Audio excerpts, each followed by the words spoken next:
रुकिए जी रुकिए। हाँ बोलिए जी 15 अगस्त को लेते हुए क्या कहना है? 15 अगस्त का क्या है? 15 अगस्त के दिन मुझे पता नहीं क्या है 15 अगस्त को। 15 अगस्त को तो हर कोई जानता है। मैं इसीलिए तो आप पूछ रही हूँ कि क्या है, मुझे तो नहीं पता। जी उस दिन हमारा देश आज़ाद हुआ था। आज़ाद होया? आपको लग रही है आज़ाद है हम? आपको किस तरह से लग रही है हम आज़ाद हैं? बताइए आप। जिस देश में हमारी वोट को चुराकर जिसे हम वोट दे रहे हैं उसे हमारा राजा बनाने का अधिकार हमको नहीं है, और वोटों को चुराकर एक मशीन, ईवीएम मशीन में सेटिंग पैटिंग करके दूसरे को राजा बना दिया जाता। आप उसे आज़ाद देश कह रहे हो? किस तरह से है वो आज़ाद देश? गुलाम देश है ये। किस लिए जाएंगे हम 15 अगस्त में? बताइए आप मुझे। कल तिरंगा यात्रा हुई है, वो यात्रा थी, वो लोकतंत्र की हत्या की यात्रा थी। जनता के पास एक अधिकार होता है कि जनता अपना राजा स्वयं चुने, तो वोट दिए जाते हैं, और वोट पर कोई किसी को रोक नहीं सकता कि किसे वोट दे, कोई दबाव नहीं डाल सकता। स्वतंत्र देश में हमें स्वतंत्रता है, हम किसी को भी अपना राजा चुन सकते हैं। मगर इस मोदी सरकार ने अब हमारे उस अधिकार को भी अपने काबू में कर लिया है, कब्जे में कर लिया है।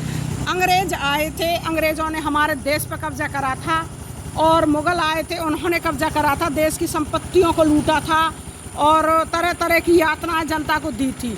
मगर आज हमारे देश का राजा हमारे वोटों की चोरी करके लोकतंत्र की हत्या कर रहा है। हम तो नहीं कह रहे कि देश आज़ाद है। बताइए आप, जवाब दीजिए। मुझे तो नहीं लग रहा देश आज़ाद है। गुलाम है देश बीजेपी से, और इस बीजेपी के गुलामी को तोड़ने के लिए ना, जैसे 1857 में आंदोलन हुए थे और 1947 में जंग छिड़ी थी, वो ही जंग सड़कों पे अब छिड़ेंगी। सारा देश सड़क पे आएगा और इस बीजेपी सरकार से निजात पाएगा। तिरंगा लो, घर घर तिरंगा, घर घर तिरंगा।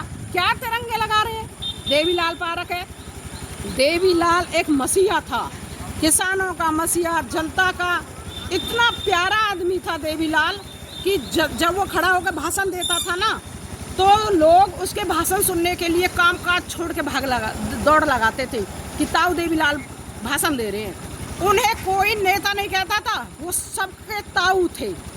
आज उस देवीलाल पारक का पोल ये बता रहा है कि यहाँ कोई किसानों का सुनने वाला, जनता से प्यार करने वाला, गरीबों की कोई रक्षा करने वाला कोई नहीं रहा।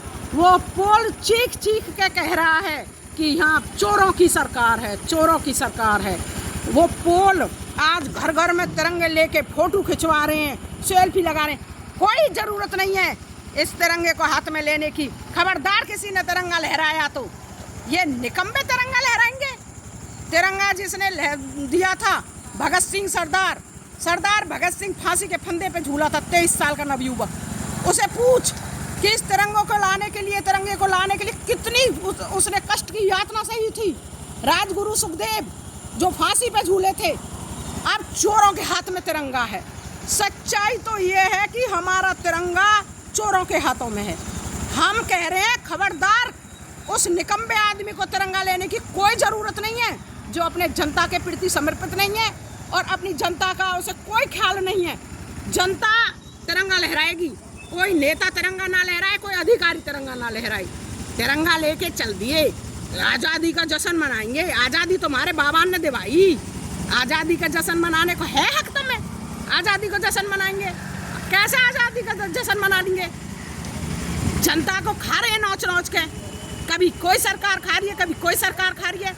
जनता को सब खा रहे हैं, और जनता इतनी बड़ी गुलामी के उसमें फंस चुकी है, इसे शर्म ही नहीं आ रही, इसे आदत हो गई है, चुप पड़ी है, बोल ही नहीं सकती। क्यों नहीं बोल रही? मारेंगे, मारो, कितने न मारेंगे? अरे क्या करेंगे? मरना तो एक ही दिन है, दूसरे बार कोई नहीं मरता आज तक कि मैं आज मर गई और फिर से मुझे मरना पड़ेगा। बस एक ही दिन मरेंगे। एक दिन मरने के लिए हम रोज डर के जी रहे हैं। ये हमारी गुलामी नहीं तो क्या है? बताइए, है जवाब आपके पास? बोलिए ना, है कोई जवाब? नहीं, सही कह रही हूँ? हाँ जी।